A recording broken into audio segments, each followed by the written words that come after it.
Bonjour et bienvenue dans cette nouvelle section concernant les modules. Dans cette partie de notre formation, nous allons étudier une notion très importante du langage Python. C'est la notion de module. Cette notion de module qui fait du langage Python un langage modulable, évolutif et puissant. Nous allons notamment étudier le fonctionnement de quelques modules prédéfinis qu'il convient de savoir manipuler. Mais avant d'avancer, je vous rappelle que nous avons déjà rencontré la notion de module lorsque nous avons voulu utiliser des fonctions mathématiques comme les fonctions sinus, cosinus, tangente, la racine carrée, etc., etc. Mais c'est quoi un module? Les modules en Python sont tout simplement des programmes Python qui contiennent des fonctions que l'on est amené à réutiliser souvent. On les appelle aussi bibliothèques ou librairies. Les développeurs Python ont mis en place de nombreux modules qui effectuent une énorme quantité de tâches. Pour cette raison, le langage Python est évolutif et modulable. La plupart de ces modules sont déjà installés dans les versions standards de Python. En Python, on peut distinguer en fait trois grandes catégories de modules, en les classant selon leur éditeur. Les modules standards qui ne font pas partie du langage en soi, mais sont intégrés automatiquement par Python. Deuxième catégorie concerne les modules développés par des développeurs externes qu'on peut utiliser librement. Et troisième catégorie, ce sont les modules qu'on peut développer nous-mêmes. Dans cette section, nous allons voir ensemble les différentes manières d'importer un module ou uniquement les fonctions dont on a besoin de ce module. Nous étudierons plus particulièrement certaines fonctions très importantes des modules math, random, statistique, datetime et pile. Et nous allons voir comment peut-on exploiter les fonctions importantes de ces modules. Et c'est tout pour cette vidéo et je vous dis à tout de suite. On va voir comment importer des modules. Si vous vous rappelez, lorsqu'on a voulu utiliser les fonctions mathématiques comme le sinus, le cosinus, tangente, logarithme, la racine carrée, etc., nous avons procédé au préalable à l'importation de modules comme suit. Donc je vous rappelle donc la procédure que nous avons déjà utilisée avec l'importation du module math. Donc on a fait import math. Et pour utiliser certaines fonctions mathématiques intégrées dans ce module, on peut procéder de la façon suivante. Je vais créer par exemple une variable que je vais la nommer tout simplement A. Et je veux calculer le cosinus d'un nombre. Dans ce cas-là, je dois d'abord mentionner le module math. Donc math.cos et je vais mettre par exemple 76. Puis je vais imprimer donc la valeur. Donc print A. Et je vais exécuter mon programme. Donc, vous voyez ici la valeur du cosinus du nombre 76 a été retournée tout simplement par l'appel de cette fonction cosinus du module math. C'est la même chose si je crée par exemple une autre variable b par exemple et je fais tout simplement math.sqrt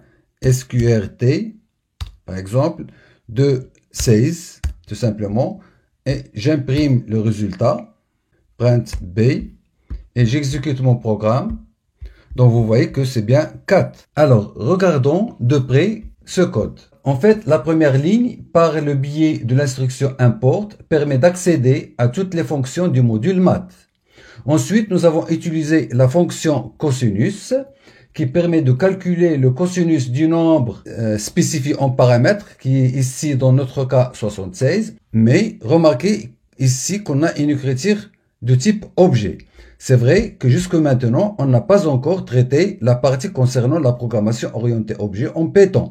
Mais déjà, vous devez savoir dès maintenant, cette écriture, lorsqu'on fait, par exemple, ici, math.cosinus, tout simplement ici, cos est considéré comme une méthode de l'objet math. Donc, on va revenir, bien sûr, de manière détaillée à cette écriture lorsqu'on aura étudié la partie qui sera consacrée à la programmation orientée objet. Donc, pour le moment, notez tout simplement que lorsqu'on importe tout le module, math par exemple dans ce cas-là, pour utiliser l'une de ces fonctions, il faut la précéder par le nom du module, séparé par un point, comme on vient de faire ici. Et c'est pareil pour la méthode sqrt qu'on a utilisée ici. En résumé et de manière générale, pour importer un module, on utilise tout simplement le mot-clé import suivi du nom du module.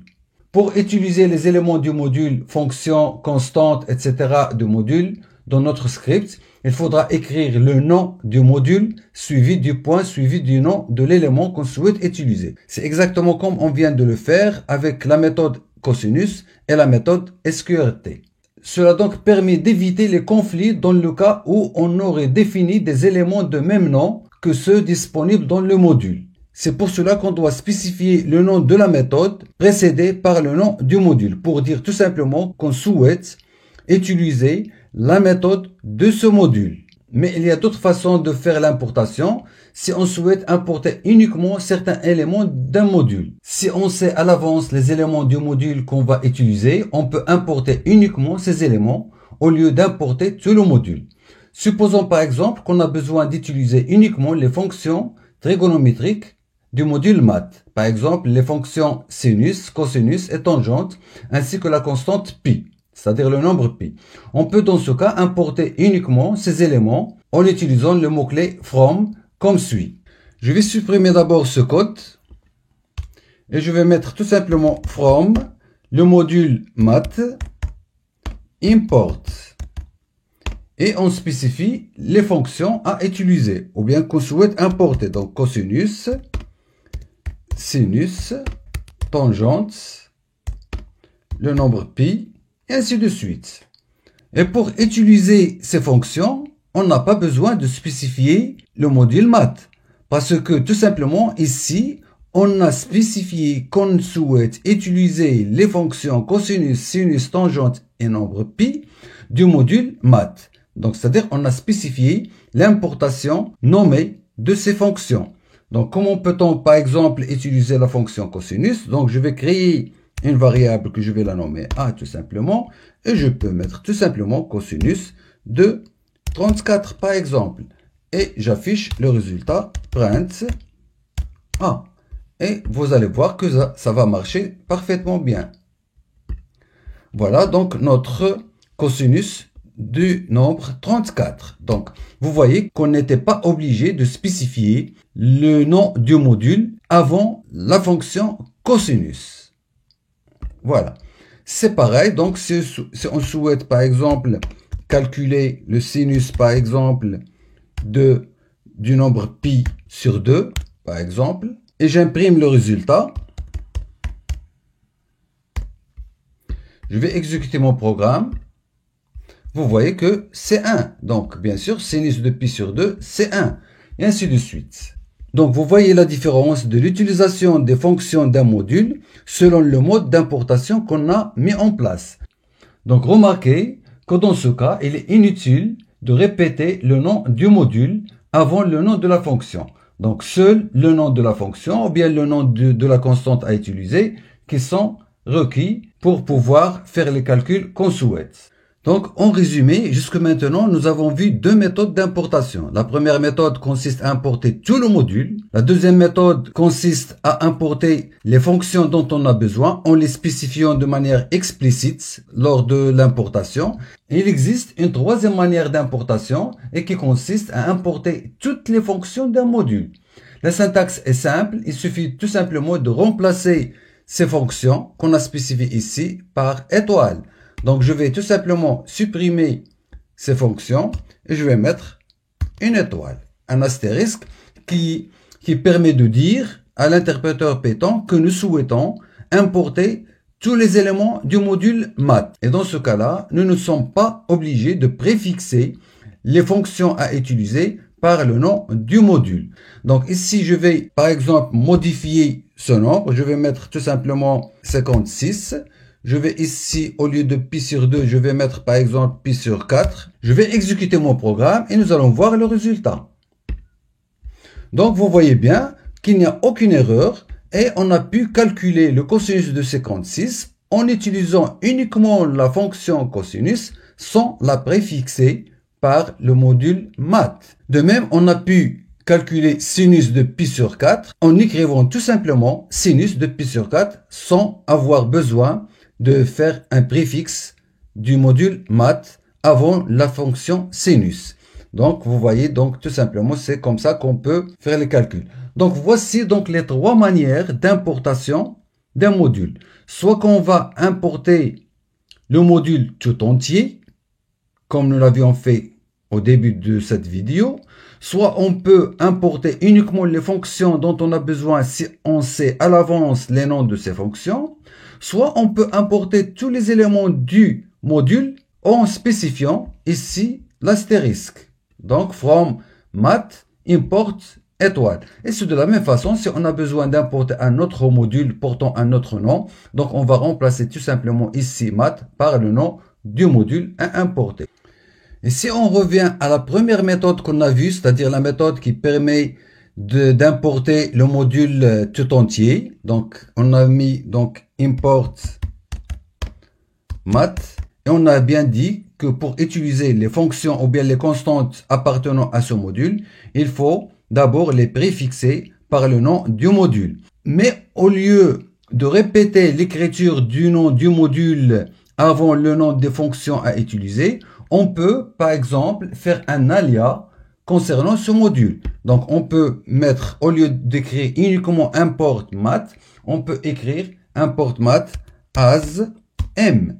Et au lieu d'utiliser comme préfixe le nom du module tout entier, on va utiliser tout simplement la lettre m. Donc pour utiliser par exemple la fonction logarithme, donc je vais créer par exemple une variable a égale, et je vais écrire m.log de 3 par exemple, et je vais imprimer la valeur de logarithme de 3.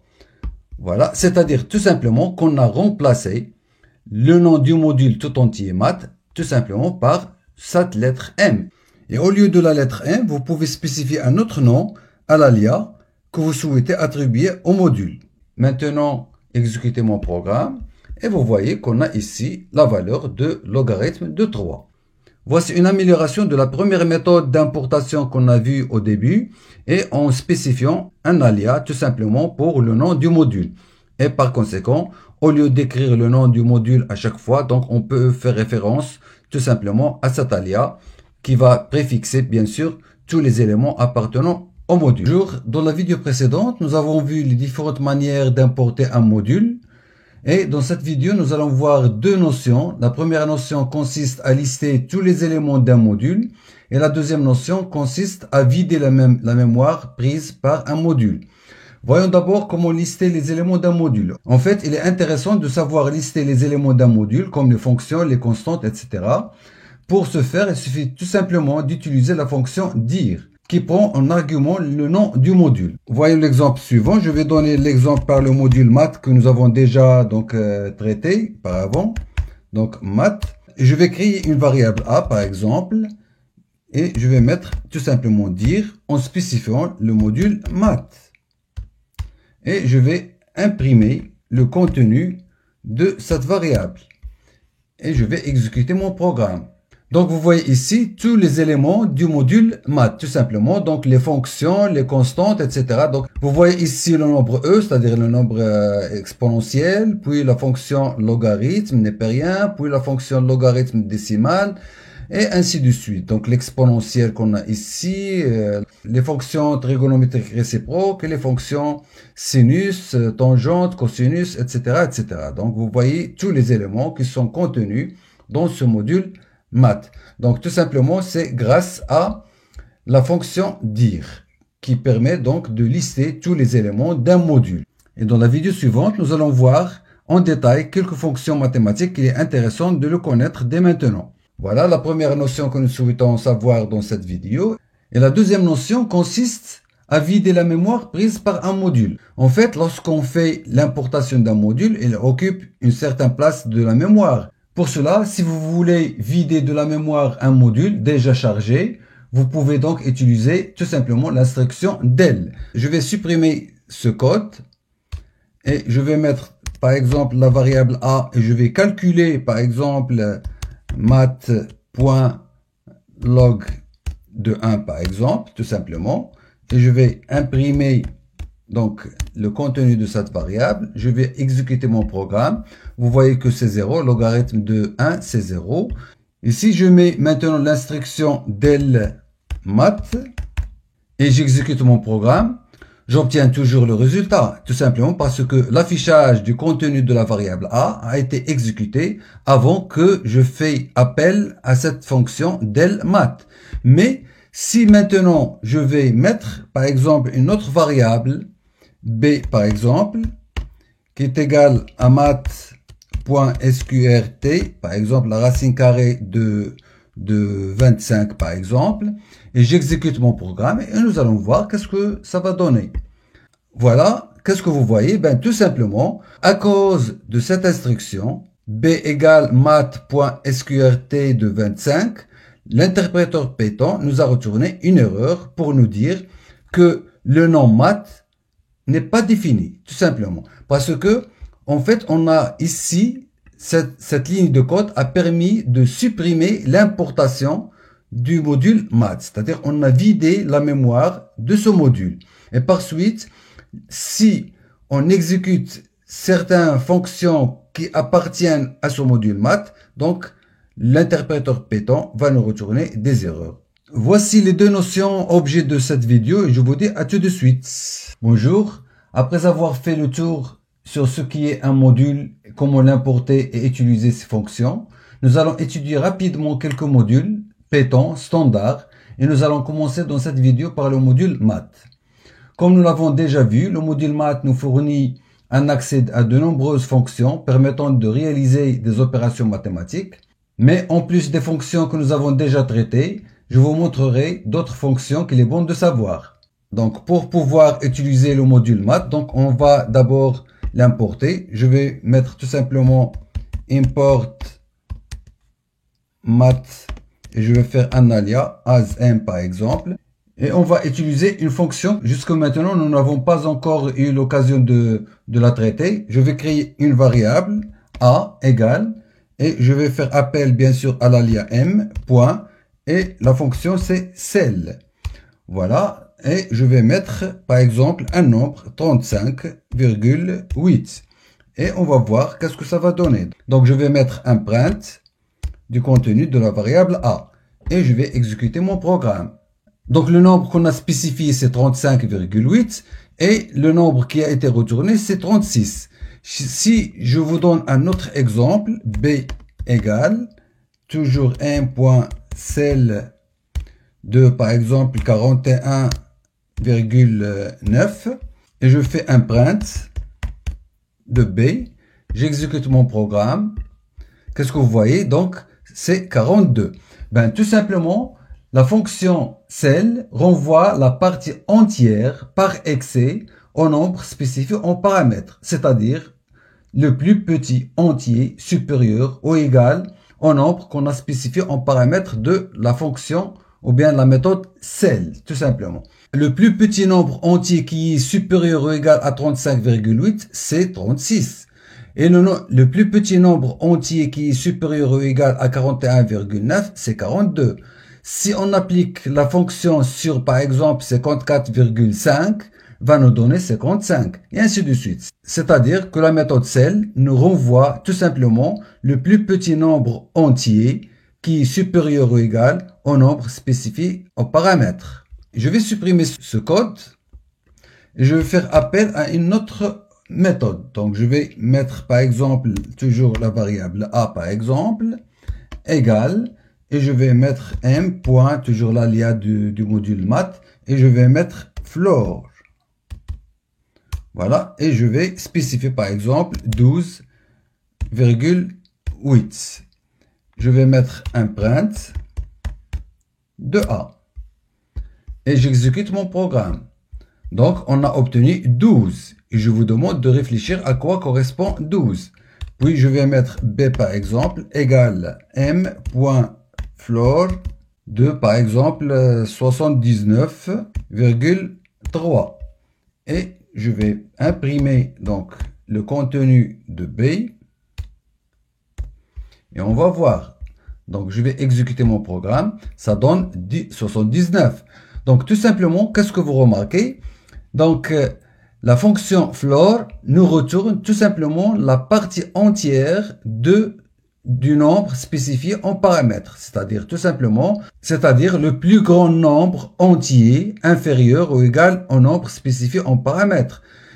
Dans ce cas-là, on a le plus grand nombre entier qui est inférieur ou égal à 12,8, c'est 12.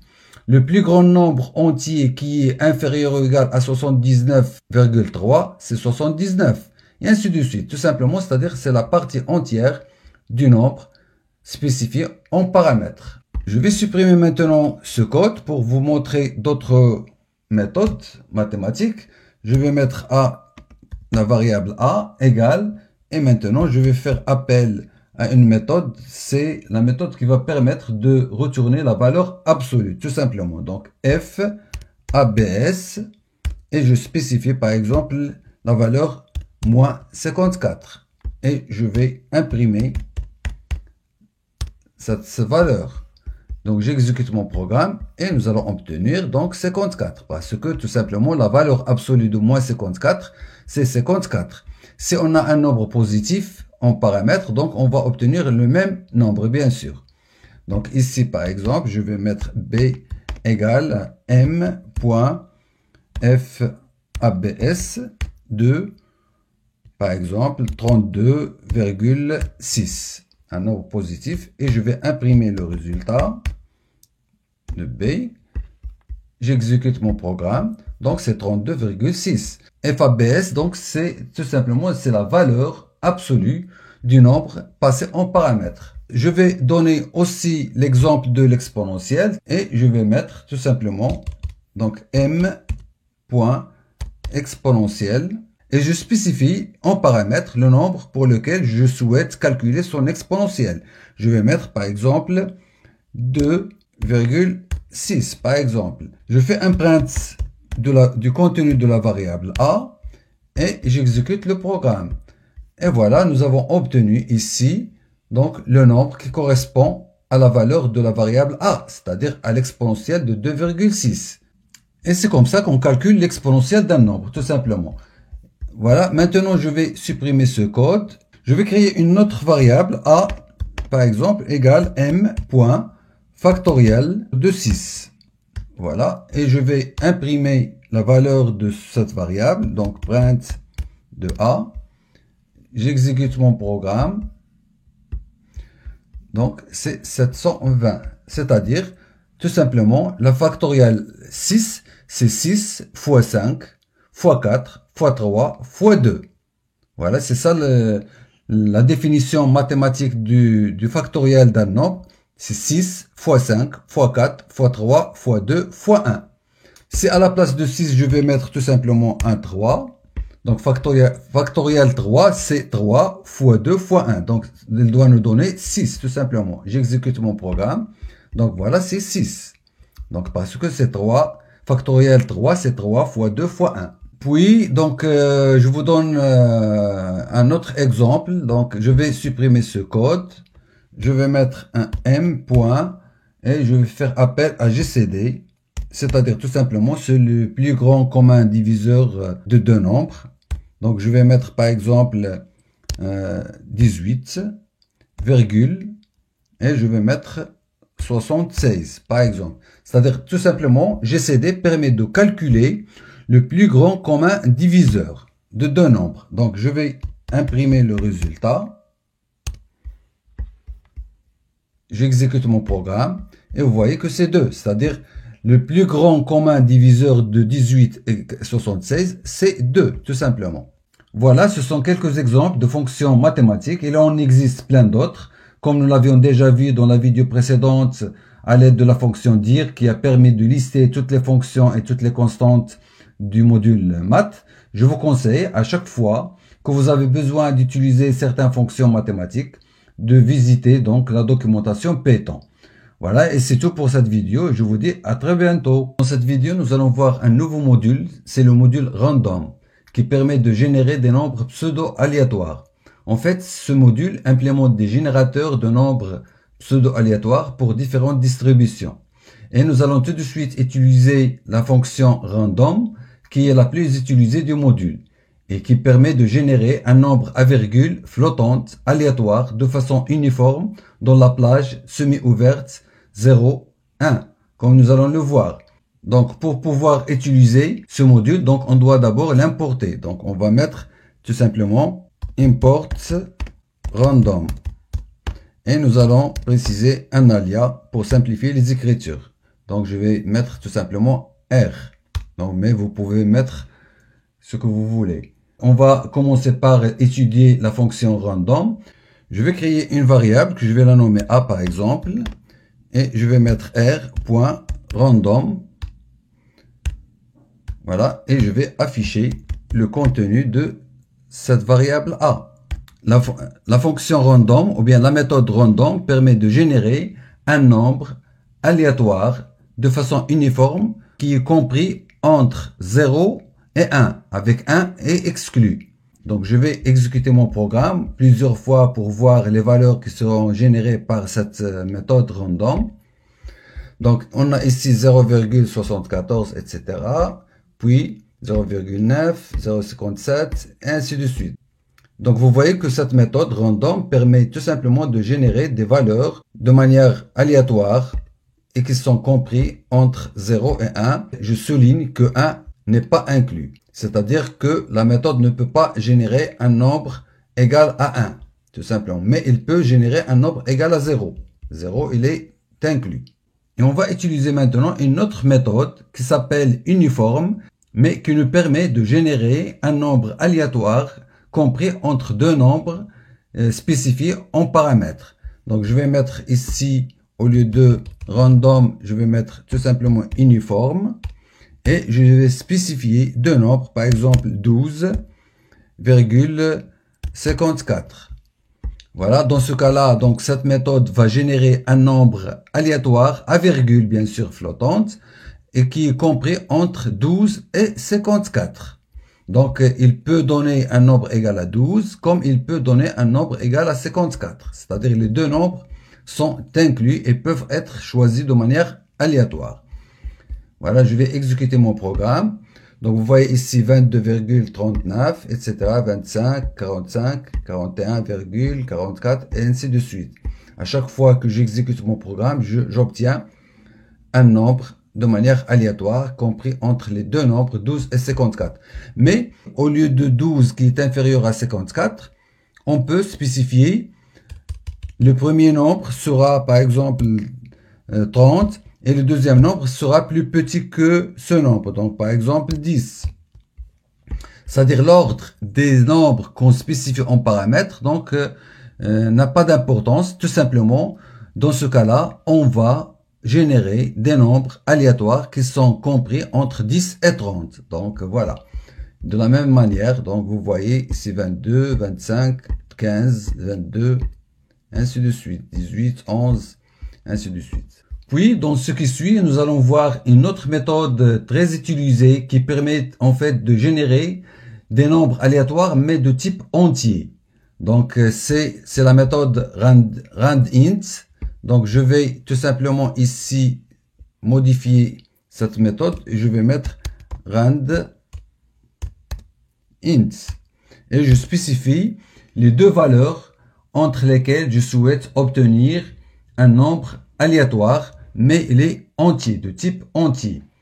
Je vais mettre ici par exemple le nombre 3, puis le nombre 7. Et j'exécute mon programme. Donc vous voyez, c'est 4, 4, 3. La méthode peut choisir le nombre 3.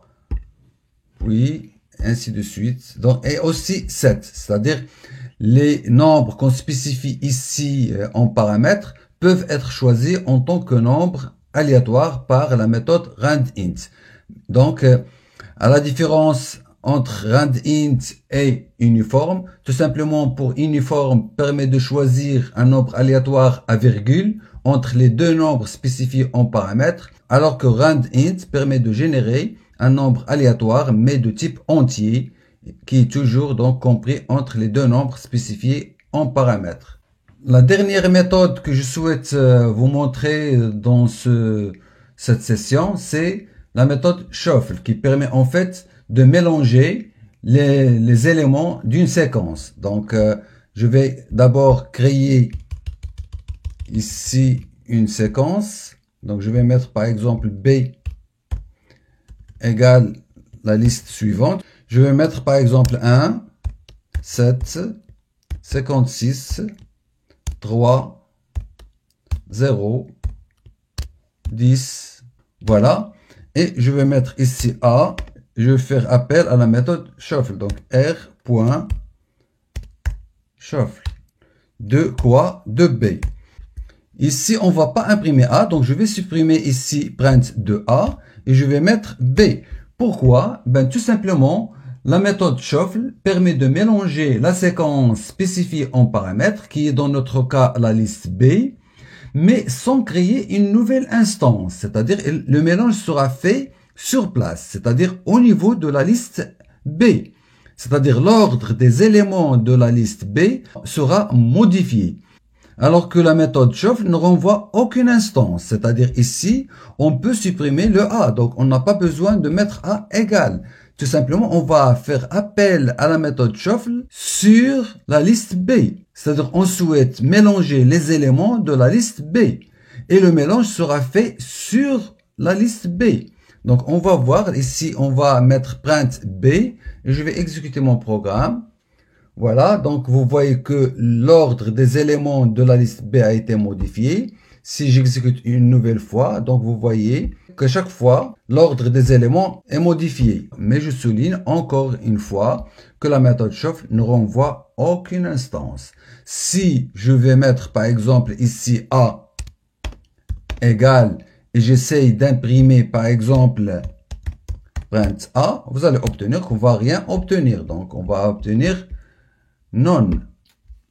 Vous voyez ici, le résultat c'est none, c'est-à-dire tout simplement que la méthode shuffle ne renvoie aucune instance, c'est-à-dire il n'existe aucune instance qui est égale à shuffle de B, tout simplement. Donc, je viens de vous donner quelques exemples pour voir de quoi s'agit-il pour ce module, mais si vous avez besoin d'autres méthodes, donc je vous invite d'abord à lister les méthodes qui se trouvent dans ce module en utilisant la fonction dire, puis vous pouvez consulter la documentation Python concernant ce module. Et c'est tout pour cette vidéo et je vous dis à tout de suite. On se retrouve de nouveau pour continuer l'exploration de certains modules de la bibliothèque standard. Donc, et cette vidéo sera consacrée au module statistique. En fait, le module statistique nous fournit des outils nous permettant d'effectuer des calculs de statistiques peu complexes, comme des calculs de la moyenne, de la médiane ou de la variance.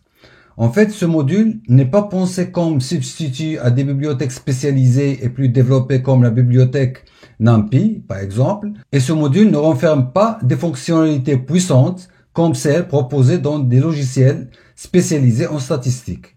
Et nous allons voir quelques fonctions très intéressantes, comme par exemple le calcul de la moyenne, le calcul de la variance, le calcul du mode, etc., etc.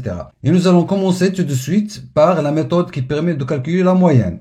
Donc je vais d'abord, pour pouvoir utiliser ce module statistique, comme nous l'avions déjà fait avec les autres modules, on doit l'importer. Donc on va mettre import statistique et on va spécifier un alias, donc as par exemple s.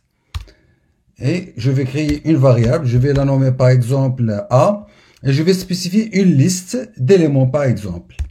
Je vais mettre par exemple 5, 10, 15, 20 et 40. Voilà. Et je vais faire appel à la méthode qui permet de calculer la moyenne des nombres spécifiés dans la liste A. Et je vais mettre par exemple B égale S. On n'oublie pas bien sûr l'alias du module statistique. Et on va faire appel tout simplement à min. Et on spécifie en paramètre la liste A. C'est-à-dire on veut calculer la moyenne des nombres spécifiés dans la liste A. Et je vais faire un print de B, c'est-à-dire du résultat, c'est-à-dire du calcul de la moyenne. Je vais exécuter mon programme. Donc, vous voyez que c'est 18. C'est-à-dire tout simplement 5 plus 10 plus 15 plus 20 plus 40, c'est 90. Divisé par 5, donc est égal à 18. Donc, je pense que la moyenne ne pose aucun problème, aucune difficulté pour calculer la moyenne arithmétique, bien sûr, des nombres d'une liste. Et une autre variante à cette méthode min qui permet de calculer la moyenne, c'est la méthode nommée fmin, qui permet aussi de calculer la moyenne, mais il retourne toujours le résultat sous forme d'un float, c'est-à-dire sous forme d'un nombre décimal. Donc je vais créer une autre variable que je vais la nommer par exemple C. Et je vais mettre s.fmin. Et je spécifie en paramètre la liste A. Par la suite, je vais imprimer C. Donc le premier affichage concerne le résultat de la première méthode min qui nous a donné 18, alors que le deuxième print qu'on a ici va nous afficher le résultat de l'exécution de la méthode fmin. Et nous allons voir la différence. Donc je vais exécuter mon programme. Donc vous voyez que c'est toujours 18, mais ici c'est 18,0. C'est pour cela qu'on a dit que les deux méthodes permettent de calculer la moyenne, mais la deuxième méthode, c'est-à-dire fmin, tout simplement renvoie toujours le résultat sous forme d'un float, c'est-à-dire d'un nombre décimal.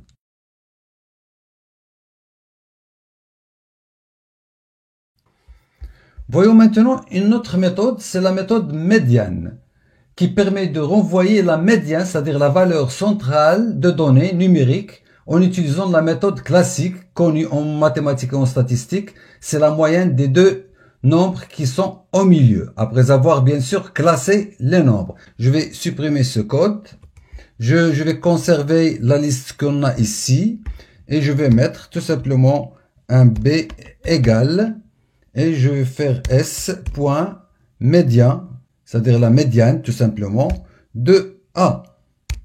On veut calculer la médiane de A tout simplement. Et on va faire un print de B. Statistiquement, donc la définition d'un médiane, tout simplement après avoir classé les nombres, si le nombre des éléments qu'on a dans la liste est impair, tout simplement la médiane de ces nombres, c'est celui qui est au milieu. Dans ce cas-là, normalement, il doit nous retourner le nombre 15. Sinon, si le nombre d'éléments qu'on a dans la liste est un nombre pair, dans ce cas-là, on va prendre les deux nombres qui sont au milieu, c'est-à-dire qui sont au centre de la liste, et on va calculer leur moyenne. Donc, on va voir d'abord cet exemple dans lequel on a un nombre impair d'éléments dans la liste, et on va voir quel est le résultat. Je vais exécuter mon programme, et vous voyez que c'est 15. Tout simplement, puisque le nombre d'éléments qu'on a ici, c'est un nombre impair, et les éléments sont déjà classés par ordre croissant, donc on va prendre le nombre qui est au centre, c'est-à-dire qui est au milieu de cette série. Donc on a laissé deux nombres à gauche, deux nombres à droite, et on a pris uniquement le nombre qui est au milieu. Voilà. Si maintenant, je vais prendre par exemple un autre nombre ici, par exemple je vais mettre 100. Dans ce cas-là, donc le nombre d'éléments qu'on a dans cette liste, c'est un nombre pair. La définition du calcul de la médiane dans ce cas-là, puisque c'est un nombre pair, donc on va calculer la moyenne des deux nombres qui sont au milieu. C'est-à-dire ici dans ce cas, c'est 15 plus 20, 35 divisé par 2, c'est 17,5. Et on laisse les deux nombres à gauche, puis deux autres à droite. Mais bien sûr, toujours avec la condition que les nombres sont bien rangés, du plus petit au plus grand. Je vais exécuter mon programme, et vous voyez que c'est 17,5. Tout simplement, 17,5 vient du fait qu'on a calculé la moyenne de ces deux nombres. Donc, je vais considérer une autre liste, L par exemple, égale, je vais mettre tout simplement des nombres toujours simples à calculer. Donc, je vais mettre 20 par exemple, puis je vais mettre 100, puis je vais mettre 50.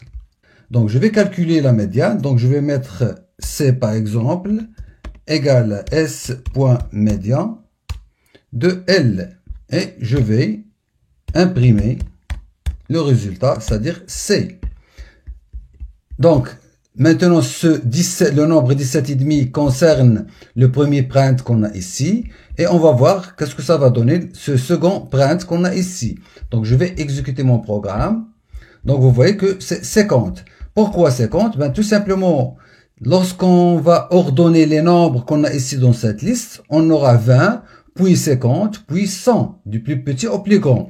Donc, puisqu'on a ici un nombre impair d'éléments, donc on va prendre celui qui est au milieu. Donc, c'est-à-dire c'est 50, tout simplement. Et si j'ajoute maintenant un autre nombre ici, par exemple, je vais ajouter 200, par exemple, et j'exécute mon programme, on va voir qu'est-ce que ça va donner. Donc, c'est 75. Qu'est-ce que cela veut dire? Ben, tout simplement, si on va ordonner les nombres qu'on a ici, donc on va obtenir 20, puis 50, puis 100, puis 200. Et puisque le nombre d'éléments qu'on a ici, c'est un nombre pair, donc on va prendre les deux qui sont au milieu. Les deux qui sont au milieu, tout simplement, c'est 50 qui va prendre la position 2 et 100 qui va prendre la position 3. Donc, 50 plus 100, c'est 150, divisé par 2, c'est 75. Une autre méthode très intéressante de la connaître, c'est la méthode MOD. C'est la méthode du module statistique qui permet tout simplement de renvoyer la valeur la plus représentée d'une série statistique. Donc, si on a affaire, par exemple, à une liste et on a plusieurs éléments dans cette liste, il va nous retourner l'élément qui est répété plusieurs fois, tout simplement. Donc, je vais supprimer tout ce code. Je vais mettre ici, donc je vais ajouter d'autres éléments. Je vais mettre par exemple 10, 10, 5, 4, 100, 10, 5, 10 et ainsi de suite, 200. Et pour calculer le mode, tout simplement, je vais mettre donc une variable b égale, et je vais faire appel à la méthode mode en spécifiant l'alias du module, bien sûr, s, et je vais mettre mode. Le mode de quoi? De A, tout simplement. Et je vais imprimer le résultat, mode print de B. Et je vais exécuter mon programme. Donc, vous voyez que c'est 10. Pourquoi 10? Ben, tout simplement, c'est l'élément 10 qui se répète plusieurs fois. C'est-à-dire, c'est l'élément 10 qui est le plus représenté dans cette série de nombres. Donc, on a ici 10 combien de fois? 1, 2, 3, 4 et 5 fois. Tout simplement, c'est l'élément le plus représenté dans cette série statistique. C'est-à-dire, pour nous, c'est l'élément qui se répète plusieurs fois. Donc, c'est le nombre 10. Si je modifie ici, par exemple, je vais mettre 5. C'est-à-dire, dans ce cas-là, c'est l'élément 5 qui devient le plus représenté. Donc, je exécute mon programme et vous voyez que c'est 5. Eh ben, c'est ça la définition statistique du mode. C'est la valeur la plus représentée. Et cette méthode renvoie tout simplement la valeur la plus représentée dans la collection qu'on a spécifiée dans le paramètre de la méthode mode, tout simplement. Bien sûr, cette méthode est fonctionnelle aussi avec les éléments d'une liste qui ne sont pas des nombres. Donc, on peut avoir, par exemple, une liste, je vais mettre L égale, et on a des éléments sous forme d'une chaîne de caractères. Je vais mettre par exemple Amine, je vais mettre Clara, je vais mettre encore Amine, Dupont, Saïd, Amine, Saïd, Karine, ainsi de suite. Donc je vais mettre ici, au lieu de mode de A, je vais mettre mode de L, et je vais imprimer le B. Donc, on va voir donc quel est l'élément qui se répète plusieurs fois. Donc, vous voyez tout simplement que c'est Amine.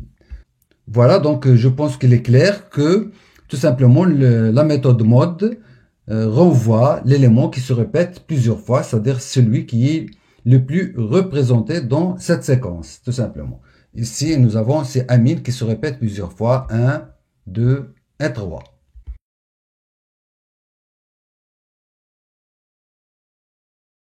Une dernière méthode que je souhaite vous montrer pour ce module, c'est celle qui permet de calculer la variance. La variance d'une séquence, bien sûr. Je vais supprimer ce code, et je vais conserver uniquement cette liste et je vais faire appel à la méthode qui permet de calculer la variance. Je vais créer une variable, je vais la nommer var, par exemple, égale, et je vais faire appel à la méthode pVariance qui permet de calculer la variance des nombres ou bien de la série mentionnée dans la liste A. Et je vais imprimer le contenu de la variable var. Et je vais exécuter mon programme. Donc vous voyez qu'on a obtenu ici la variance des nombres ou bien de la série statistique qui est spécifiée dans la liste A, tout simplement. Alors, si vous avez des difficultés à comprendre les définitions statistiques de certains éléments comme la moyenne, le mode, la médiane, la variance, etc. Donc, je vous conseille de voir un cours sur les statistiques pour bien comprendre donc d'abord le sens de ces valeurs avant de les programmer sous Python. Et c'est tout pour cette vidéo. Donc, je vous dis à très bientôt dans la vidéo suivante où nous allons continuer l'exploration de certains modules. Et je vous dis à tout de suite. Dans le cadre de l'étude de certains modules standards qui nous semblent intéressants, je vous propose d'étudier dans cette vidéo le module standard DateTime. En fait, le module DateTime est le module de référence pour manipuler les dates et le temps. Le module DateTime définit les types suivants. D'abord, il y a le type date qui représente une date et possède des attributs année, mois et jour. Puis, l'élément time qui représente le temps et possède les attributs concernant l'heure, les minutes, les secondes, les microsecondes et TZ-info, c'est-à-dire les informations sur les fuseaux horaires. Puis, l'élément datetime qui combine en fait la date et le temps et possède des attributs concernant l'année, le mois, les jours, les heures, les minutes, les secondes, les microsecondes et TZ-info, c'est-à-dire Time Zone Info, concernant les informations sur les fuseaux horaires. En fait, chaque type va posséder ses fonctions et ses variables qui vont nous permettre d'effectuer telle ou telle manipulation sur les dates, rendant le module DateTime très complet. Dans cette vidéo, nous allons étudier quelques manipulations qui sont courantes et qu'on va pouvoir effectuer à partir du module DateTime. Ouvrons donc notre éditeur PyCharm pour voir quelques exemples. Et comme vous le savez, pour qu'on puisse utiliser un module, il faut l'importer. On va commencer déjà par importer l'élément date du module DateTime. Donc pour cela, je vais mettre tout simplement un from, le module DateTime, import. Import quoi? Donc tout simplement date. On va utiliser, dans un premier temps, on va utiliser l'élément ou bien le type date. Et l'objet instancié à partir de cette classe date serait sous la forme année, mois et jour. Mais on peut bien sûr convertir ce format en format français, comme nous allons le voir. Voyons d'abord maintenant qu'est-ce qu'il contient ce type d'élément. Créons donc une variable, je vais la nommer tout simplement ma date, égale, et je vais faire appel à l'élément date qui prend en fait trois paramètres. Le premier paramètre concerne l'année, le deuxième paramètre concerne le mois et le troisième paramètre concerne le jour dans cet ordre. Donc pour l'année, je vais mettre par exemple 2010, par exemple. Pour le mois, je vais mettre 12. Et pour le jour, je vais mettre par exemple 15. Voilà. Et je vais mettre par exemple une petite phrase. Print la date de naissance de ma fille, par exemple. Et je vais mettre tout simplement ma date plutôt. Voilà. Et je vais exécuter mon programme pour voir le résultat. Donc, vous voyez qu'on a pu afficher la date de naissance de ma fille est 2010 12 15, c'est-à-dire le format anglais de la date, c'est-à-dire le 15 12 2010, tout simplement. Donc, il faut bien respecter l'ordre des paramètres spécifiés. Et si, par exemple, on commet une erreur, par exemple, à la place de 12 qui concerne les mois, on va mettre par exemple 20, certainement, donc l'interpréteur Python va nous retourner une erreur pour nous dire qu'on ne peut pas donc dépasser 12 parce qu'il y a 12 mois. Et je vais essayer, par exemple, je vais créer tout simplement ma date 1 égale date et je vais mettre par exemple 2021. Je vais mettre à la place de 12, je vais mettre 20 par exemple. Et je vais mettre ici tout simplement 25. Et je vais mettre un print tout simplement de quoi? De ma date 1. Donc, et on va voir quelle est l'erreur qui sera retournée par Python. Donc, vous voyez bien, d'abord, il a spécifié la ligne où il y a l'erreur. Donc, la ligne est 6. Et il nous dit que le mois doit être entre 1 et 12, tout simplement. C'est-à-dire, ici, le paramètre qui pose problème, c'est 20, parce que 20, il est supérieur à 12. Donc, on ne peut pas dépasser 12, bien sûr. Si ici, je vais mettre, par exemple, au lieu de 20, je vais mettre, par exemple, le mois 8. Et au lieu de 25, je vais mettre, par exemple, 45. C'est-à-dire les jours. Et je vais exécuter mon programme. Donc, qu'est-ce que vous voyez ici? Donc, tout simplement, l'erreur maintenant concerne les jours. Donc, on ne peut pas avoir le jour 45 qui dépasse 31 pour le mois 8, bien sûr. Je vais supprimer donc ce code qui pose problème et je vais maintenant essayer d'afficher uniquement l'année. Donc, à partir de cet exemple, donc comment peut-on afficher uniquement l'année? Ben, tout simplement, on va mettre, par exemple, une variable année égale et je vais mettre donc la variable qu'on a ici, ma date, et je vais mettre point et je vais faire appel à l'année, hier, voilà. Et je vais faire un print, donc l'année de naissance, et je vais mettre ici année, tout simplement. Et on va voir le résultat en exécutant le programme. Donc vous voyez ici qu'on a pu afficher uniquement l'année. Donc c'est comme ça qu'on peut extraire l'année à partir de la variable ma date qui a été égale à date 2010-12-15. Et c'est exactement la même chose si je souhaite extraire par exemple le mois ou bien le jour. Donc je vais par exemple copier ce code. Je vais le mettre ici deux fois. Au lieu de year, donc je vais utiliser month, c'est-à-dire le mois. Donc ici, je vais mettre mois. De même. Ici, ce n'est pas l'année, mais c'est le mois. Voilà. Et pour l'autre, donc je vais ici mettre jour. Et je vais mettre day. Et de même, ici, je vais mettre jour.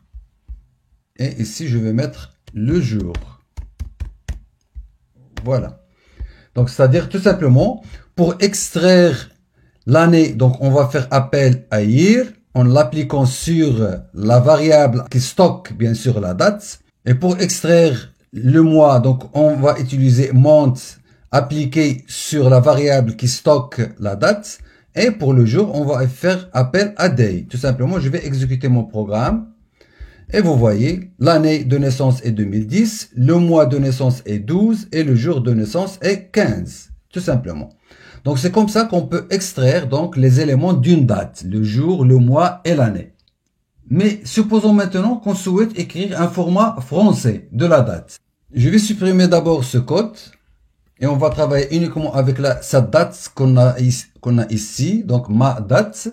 Et comment peut-on maintenant afficher donc la date en français? Donc vous voyez ici, si j'exécute mon programme, donc vous voyez que la date est affichée au format anglais. Donc on souhaite afficher par exemple en utilisant les slash et au format jour, mois, année. Donc comment peut-on faire? Ben, tout simplement, on va faire une petite manipulation en faisant appel à une fonction. Donc je vais faire par exemple format français. Donc, une variable que je vais la nommer format français tout simplement. Et je vais faire appel à ma date, la variable ma date, c'est-à-dire dans laquelle on stocke la date. Et on va faire appel à la méthode strftile. Et on va mettre tout simplement une chaîne de caractères. D'abord, pourcentage, puis la lettre D, c'est-à-dire le jour, day en anglais. Puis le slash qui va séparer le jour du mois et de l'année. Puis un autre pourcentage qui va désigner le mois avec le M. Puis slash, puis pourcentage, puis Y, c'est-à-dire l'année. Et on va ici, au lieu d'afficher ma date, on va afficher donc tout simplement le format français. Donc c'est-à-dire, ma date, c'est la variable dans laquelle on stocke la date. Format français, c'est-à-dire c'est la variable dans laquelle on stocke le format français de la date déjà stocké dans la variable ma date. Et pour nous, on veut afficher la date au format français. tout simplement. Donc c'est pour cela qu'on a fait appel à cette variable format français. Et j'exécute mon programme. Donc vous voyez bien qu'on a ici 15/12/2010. Donc vous voyez qu'on a obtenu le format français de la date. 15 c'est le jour, puis le mois, 12, puis l'année 2010, tout simplement. Une autre chose que je souhaite vous montrer dans cette vidéo, c'est la date courante, c'est-à-dire la date d'aujourd'hui. Je vais d'abord supprimer ce code. Je vais créer tout simplement une variable que je vais la nommer par exemple aujourd'hui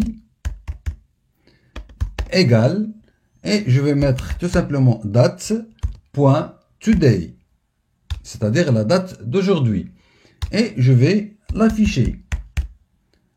Donc voilà, et j'exécute mon programme. Donc vous voyez ici qu'on a affiché, c'est le 3/2/2021. Bien sûr, on n'a pas fait la conversion du format, donc le format par défaut c'est un format anglais.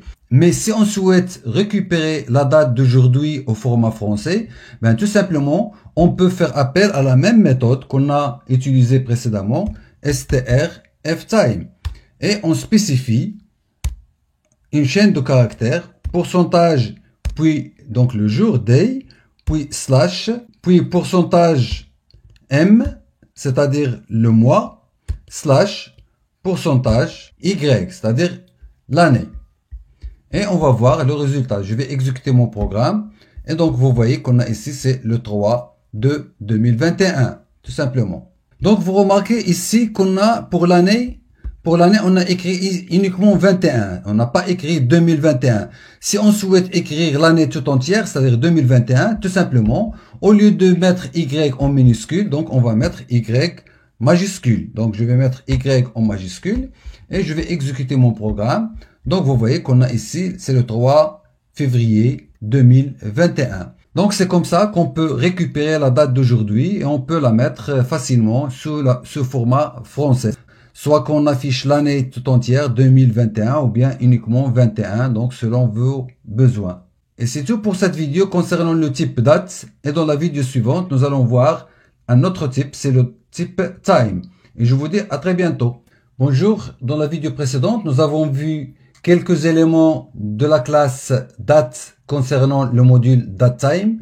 Et dans cette vidéo, nous allons voir aussi quelques exemples de l'élément time du module datetime toujours. En fait, la classe time nous permet de gérer les heures, les minutes et les secondes. Donc, pour pouvoir l'utiliser, donc on doit d'abord importer le module datetime. Donc, on va faire from datetime import time. On va importer uniquement l'élément time du module datetime. Et on va créer une variable que je vais la nommer par exemple instant. Et je vais mettre tout simplement time. Time nécessite au moins 3 paramètres. Le premier paramètre concerne l'heure. Je vais mettre par exemple 13 heures. Le deuxième paramètre concerne les minutes. Je vais mettre par exemple 56 minutes. Et le troisième paramètre concerne les secondes. Je vais mettre par exemple 8 secondes. Et comment peut-on afficher le contenu de cette variable? Donc tout simplement, on va mettre print instant. Et on va voir le résultat. Je vais exécuter mon programme. Donc vous voyez ici qu'on a 13 heures, 56 minutes, 8 secondes. Tout simplement. Et si on veut extraire à partir de la variable instant l'heure, les minutes et les secondes, je vais par exemple créer une variable que je vais la nommer par exemple heure égale, et je vais mettre instant puis hour et je vais imprimer donc le contenu de cette variable heure. Je vais exécuter mon programme pour voir le résultat. Donc vous voyez que c'est 13 heures. Donc c'est-à-dire l'élément hour donc nous permet, ou bien l'attribut hour nous permet tout simplement de récupérer l'heure stockée dans la variable instant.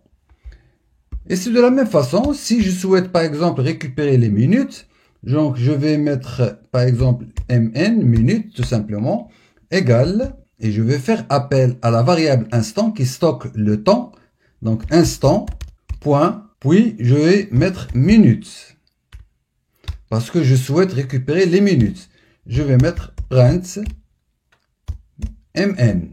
C'est-à-dire le contenu de la variable mn. J'exécute mon programme et vous voyez que 56. C'est-à-dire, tout simplement, on a ici 56 minutes. Et enfin, pour les secondes, je vais mettre par exemple seconde, donc égale, toujours instant, point, seconde. Et je vais mettre un print de seconde. Et j'exécute mon programme. Vous voyez que c'est 8. Voilà. Donc c'est toujours comme ça qu'on peut extraire les heures, ou bien les minutes, ou bien les secondes, du contenu d'une variable dans laquelle on a stocké le temps. Et voici donc quelques éléments concernant le module datetime. En fait, l'objectif était simplement de vous donner un aperçu sur ce module datetime qui permet de gérer les dates et le temps. Et selon vos besoins, vous pouvez donc consulter la documentation en ligne sur ce module. Et je vous dis à très bientôt.